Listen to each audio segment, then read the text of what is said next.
Hey! It's 2/7/27. I'm just getting comfortable, you know. So Star Wars, yeah, I'm in my Star Wars phase. I have a lot of phases. A lot of phases. I was in my FNAF phase, Marvel phase, Minecraft phase, Godzilla phase. Now I had a Star Wars phase before. Now I'm back with a Star Wars phase. So we're reacting to what happened to Captain Phasma after Starkiller base. Um, Captain Phasma is basically the only reason I picked this because she has full Beskar armor like the Mandalorian, and I was watching. I was like, oh, who was that girl in Star Wars? That was a stormtrooper. What happened to her? And this video is all about that. So I think she died. Apparently not. Maybe they made some comics. I have no idea, but okay.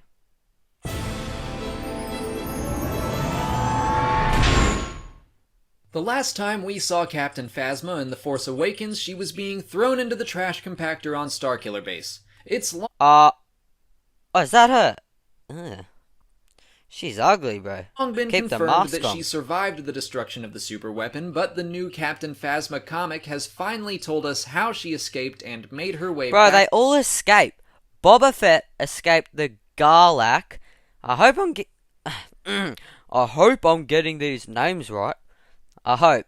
And Captain Phasma escaped the trash compactor. I mean, she's got full Beskar armor, so of course she did. And she's got a freaking spear. And did I don't know, but is her spear the one that the Mandalorian has?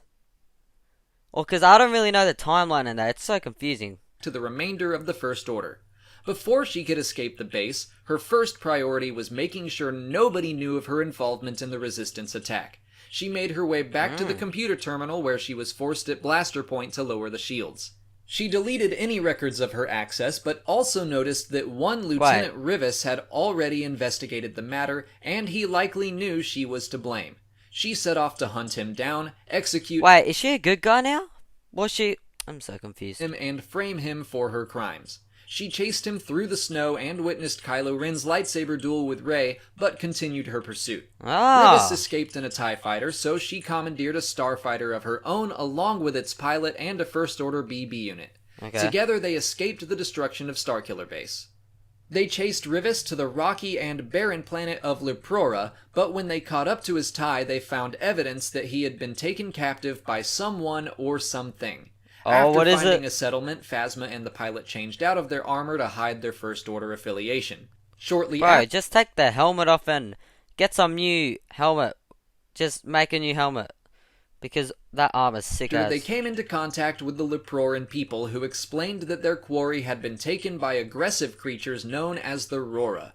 Phasma was relentless and demanded to ensure Rivas' silence, so she convinced the more primitive Liprorans that she was sent from the skies to lead them to victory against their enemies. Phasma led them all into battle and probably death so she could sneak behind Roran lines to find Rivas. She found the only other being in the galaxy that knew she betrayed the First Order. When she demanded he confess, he refused but begged for his life. Phasma executed him, but the pilot overheard their conversation. Oh my The pilot god. attempted to play dumb, but it likely wouldn't have mattered even if she truly knew nothing. Phasma killed her and even executed the droid BBK-8 to make sure there were no loose ends. Bro, she's Phasma smart. recorded a false That's a Mandalorian smartass right there. log of events on her way She back could be to a the First Mandalorian. Order. Hux welcomed her back, and together they began preparing for the wars to come. Overall, this was a really solid comic. I enjoyed the story by Kelly Thompson, and the artwork by Marco Cicchetto was gorgeous and engaging. Big up. But my favorite aspect of the story has to be how interconnected it was with the Phasma novel. I was not expecting the two to be so closely linked, but Captain Phasma notes that she doesn't like Liprora because it reminds her too much of a planet she used to know.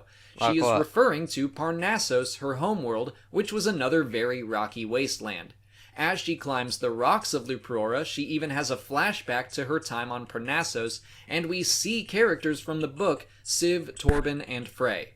Another connection with the novel is her relationship with Hux. The two of them conspired to murder Wait, Hux's who's Hux? father, Oh, that sucks. I hate that guy. and I would say that they have some sort of understanding. I might be reading into this too much, but I wouldn't be surprised if Hux knows Phasma was up to something while she was gone, but he also knows better than to ask her about it. I actually think the theme of both the comic and the book are to show Phasma as a survivor at any cost. She was willing to sacrifice the lives of her allies in the book, and she does the same thing in the comic. I think Lucasfilm is just trying to cast a wide net with their Journey to the Last Jedi line of stories, and make sure fans know that Phasma is going to be bigger and badder in this next film. But that's it for today. If you have... Oh, so wait. Wait. Is Phasma gonna get her own show? Oh my god, please. I hope she does. That'd be so sick. Bro, I wanna I mean, she can't wear her outfit everywhere because it looks exactly like a stormtrooper. So I want her to wear, bro, the outfit looks so sick. It looks so clean. Yep. Her versus a Mandalorian, who would win? That's a tough one. I think she would win. But the Mandalorian has, oh, it doesn't matter. He has the dark saber, but she's got Beskar armor, so it won't. She's got more armor than the Mandalorian. Like, she's full stacked out. Like, the Mandalorian has a little bit of spots here and there that aren't covered, which is basically, it's kind of a lot, And this person, Phasma, this girl, is all covered up. But, bro, you would change helmet because you can't see shit out of that helmet, because apparently you can't see out of those helmets. I mean, they look more visible than the Mandalorian helmets. But, that's my take on it.